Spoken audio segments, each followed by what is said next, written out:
In just the last hour, the Pope arrived at JFK Airport in New York. And now he is on his way to St. Patrick's Cathedral in the Big Apple. He's had a very busy day. Take a look. This morning at around 8, the Pope was welcomed in a joint session of Congress. About an hour later, he visited St. Patrick's Cathedral in the nation's capital. And 2 this afternoon, he left for New York. And today was the first time ever a Pope has addressed a joint session of Congress. And Pope Francis wasn't shy about wading into the political debates of the day. As Scott Logan reports, people we talked to here in the Treasure Valley found his approach refreshing. With the government shutdown looming, Pope Francis called on Republicans and Democrats to play nice. And on this trip, this Pope is touching every hot-button issue facing the United States and the world. Referencing the migrant crisis, the pontiff urged Congress to embrace, quote, the stranger in our midst.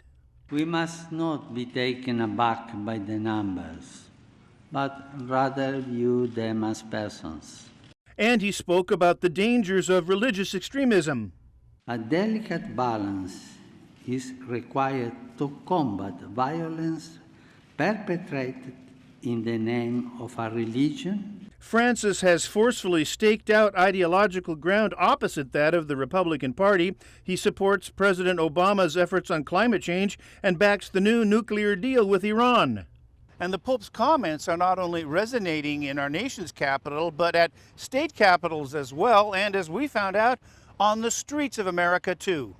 And it might not be politically correct for us, but, you know, I think he's doing the right thing because he's just trying to get everybody to be nice.